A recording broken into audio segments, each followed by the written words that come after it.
Bismillahirrahmanirrahim. Assalamualaikum warahmatullahi wabarakatuh. Yang terhormat Bapak Anwar Taufik Rahmat, SPD MPD, selaku dosen pembimbing mata kuliah Pendidikan Agama Islam, serta teman-teman yang saya banggakan. Puji syukur marilah kita panjatkan kepada Allah Subhanahu wa Ta'ala dan atas rahmat berupa kesehatan, sehingga kita bisa berkumpul pada kesempatan diskusi virtual kali ini. Adapun topik yang akan kami bahas pada kali ini yaitu mengenai akidah sistem keyakinan dalam Islam. Sebelumnya, izinkan saya untuk memperkenalkan diri. Nama saya Apriyanti Nurdini, NPM 2034011, sebagai moderator yang akan membimbing jalannya diskusi kali ini. Selanjutnya, terlebih dahulu saya akan memperkenalkan para pemateri dari kelompok 1. Yang pertama, Husnul Khotimah yang akan menjelaskan mengenai definisi akidah. Yang kedua, Mupi Aprosya yang akan menjelaskan mengenai definisi iman. Yang ketiga, Anggita Melina yang akan menjelaskan ruang lingkup keimanan. Yang keempat, Muhammad Bikal Mutakin yang akan menjelaskan faktor-faktor yang meningkatkan dan melemahkan keimanan. Yang kelima, Andin Eka Putri yang akan menjelaskan faktor-faktor yang membatalkan keimanan. Baiklah, untuk mengefisienkan waktu, langsung saja saya persilahkan kepada para pemateri. Di sini saya akan menjelaskan definisi tentang akidah. Akidah dalam bahasa Arab berasal dari kata al-aqdu yang berarti ikatan, atau thiqu yang berarti kepercayaan atau keyakinan yang kuat, al-ihkamu yang berarti menetapkan, dan ar-rabtu biquwah yang berarti mengikat dengan kuat. Sedangkan menurut istilah, akidah ialah iman yang teguh dan pasti, yang tidak ada sedikit pun keraguan bagi orang yang meyakininya. Ilmu yang membahas masalah tentang akidah disebut ilmu usuluddin atau ilmu kalam, namun ada juga yang menyebutnya dengan ilmu tauhid. Ulama yang ahli dalam bidang ini disebut mutakalimun atau mutakalimin. Selanjutnya, ruang lingkup akidah Islam yang berkaitan dengan beberapa hal. Yang pertama yaitu akidah uluhiyah, yaitu masalah yang berkaitan dengan ketuhanan. Yang kedua ada akidah nubuwiyah, yaitu masalah yang berkaitan dengan kenabian. Yang ketiga ada akidah ruhaniyat, yaitu masalah yang berkaitan dengan hal-hal gaib seperti ruh, malaikat, jin, dan yang lainnya. Dan yang terakhir ada akidah samiyat, yaitu masalah-masalah yang bisa diketahui melalui wahyu seperti barzah, surga, dan neraka. Definisi iman. Iman secara bahasa berasal dari kata amana, yu'minu, imanan, yang artinya percaya. Sedangkan secara istilah, para ulama menjelaskan definisi iman, yaitu tasdikun bil qalbi, meyakini dalam hati, qaulu bil lisan diucapkan dengan lisan atau perkataan, amalu bil arkan diwujudkan dengan perbuatan. Dalam Al-Quran, kata iman sering dirangkai dengan kata-kata tertentu yang menjadi corak atau sifat dari yang diimaninya itu. Kata iman dalam Al-Quran juga disifati dengan asyadu huban yang artinya sangat cinta. Jadi orang yang beriman kepada Allah berarti orang yang sangat cinta kepada Allah. Karena iman itu bukan hanya suatu kepercayaan, tetapi adalah keyakinan yang mendorong kita untuk berbuat baik. Maka wujud iman adalah dilaksanakannya amal-amal soleh yang sesuai dengan aturan atau ajaran Islam secara lahir dan batin. Ruang lingkup keimanan. Dalam agama Islam, sistem keyakinan dibangun atas dasar 6 keyakinan atau yang biasa disebut dengan rukun iman. Dalam iktikad atau paham Ahlus Sunnah wal Jamaah yang disusun oleh Imam Abu Hasan al-Ash'ari, rukun iman terbagi menjadi 6 bagian. Di antaranya adalah 1. Tentang ketuhanan. Rukun iman yang pertama ialah iman kepada Allah Subhanahu wa Ta'ala. Iman kepada Allah ini merupakan keimanan yang paling pokok dan mendasari seluruh ajaran Islam. Iman kepada Allah adalah membenarkan dengan hati, pikiran, ucapan, serta tindakan bahwasannya Allah Subhanahu wa Ta'ala adalah ada dan hanya Dialah satu-satunya zat yang layak disembah. Adalah perilaku seseorang ketika beriman kepada Allah Subhanahu wa Ta'ala. Yang pertama, menjalankan ibadah sholat 5 waktu sesuai dengan waktu dan tepat waktu. Yang kedua, menambah ibadah-ibadah sunnah seperti sholat sunnah dan puasa sunnah. Melakukan puasa di bulan Ramadan, menjalankan ibadah haji apabila sudah mampu, ikut berkurban ketika hari raya Idul Adha, tidak berbohong baik kepada diri sendiri maupun kepada orang lain.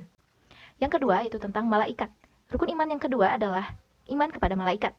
Iman kepada malaikat adalah mempercayai dan meyakini bahwa malaikat itu ada, dia atau malaikat diciptakan oleh dari cahaya. Perilaku seseorang ketika sudah beriman kepada malaikat, yakni berkata dan berbuat jujur, karena di mana dan kemanapun pasti malaikat akan senantiasa ada untuk mengawasi kita.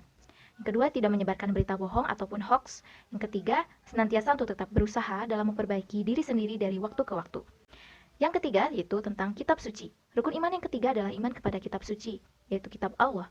Iman kepada kitab Allah adalah mempercayai dan meyakini bahwa Allah telah menurunkan kitab-kitabnya kepada para rasul dan nabinya sebagai petunjuk bagi orang-orang yang bertakwa. Berikut adalah perilaku seseorang ketika sudah beriman terhadap kitab suci. Pertama, yaitu menghormati dan menghargai kitab suci sebagai kitab yang memiliki kedudukan di atas segala kitab yang lain. Yang kedua, berusaha menjaga kesucian kitab suci dan membelanya apabila ada pihak lain yang meremehkannya. Yang keempat, yaitu tentang Rasul. Rukun iman yang keempat adalah iman kepada Rasul. Iman kepada Rasul adalah meyakini dan mempercayai dengan seyakin-yakinnya bahwa Allah telah menurunkan kitab-kitabnya kepada para Rasul dan nabinya sebagai petunjuk bagi orang-orang yang bertakwa. Contoh perilaku ketika seseorang sudah mengimani Rasul. Yang pertama yaitu membiasakan diri untuk berlaku jujur terhadap siapapun sebagaimana yang dicontohkan oleh para Rasul. Yang kedua yaitu berusaha untuk dapat menyampaikan amanah kepada yang berhak menerimanya. Yang kelima itu tentang hari akhir. Iman kepada hari akhir adalah percaya dan yakin dengan sepenuh hati bahwa dunia yang fana ini akan berakhir atau hancur, lebur dan berganti dengan kehidupan yang kekal yaitu akhirat. Mencerminkan bahwa seseorang telah beriman kepada hari akhir. Yang pertama yaitu selalu berbuat baik dan tidak berani berbuat jahat. Yang kedua, memelihara diri dari perbuatan dosa. Dan yang terakhir adalah tentang qada dan qadar. Rukun iman yang terakhir ialah iman kepada qada dan qadar. Iman kepada qada dan qadar berarti percaya dan yakin dengan sepenuh hati terhadap kehendak, ketetapan, dan keputusan Allah Subhanahu wa Ta'ala atas semua makhluknya dalam segala hal yang meliputi semua kejadian yang terjadi terhadap makhluk. Cerminkan seseorang telah beriman kepada qada dan qadar. Yang pertama yaitu melatih diri sendiri untuk pandai mensyukuri nikmat Allah Subhanahu wa Ta'ala. Yang kedua, mendidik diri untuk ikhlas.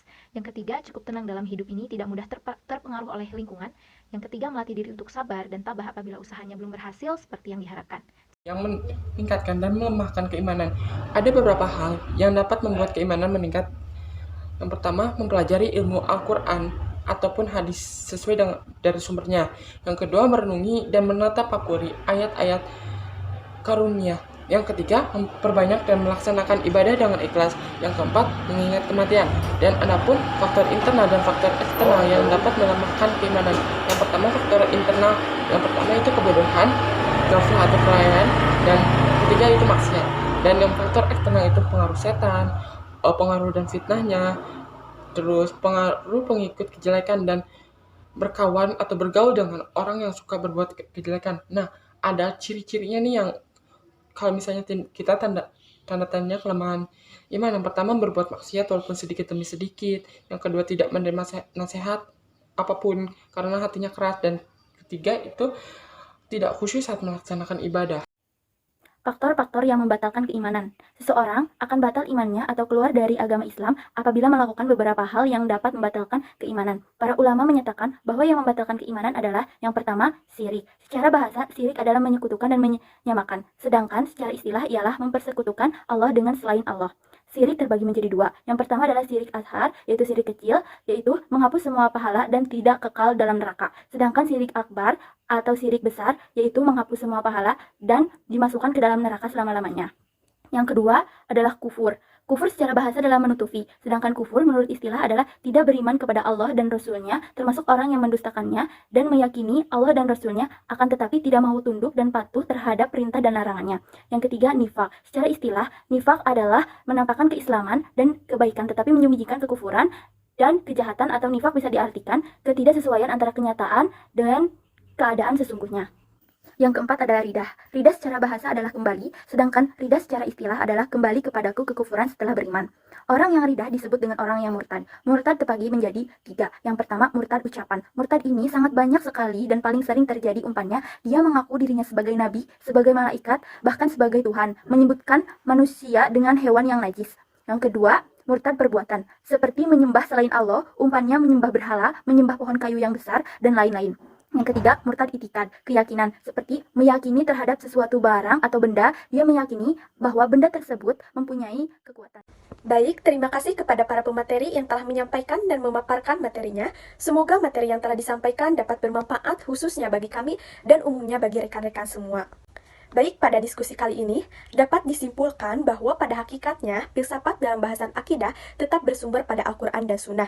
Allah menganugerahkan kebijakan dan kecerdasan berpikir kepada manusia untuk mengenal adanya Allah dengan memperhatikan alam sebagai bukti hasil perbuatannya yang maha kuasa. Demikianlah pemaparan materi dari kelompok 1. Saya sebagai moderator mohon maaf atas kesalahan saya. Wassalamualaikum warahmatullahi wabarakatuh.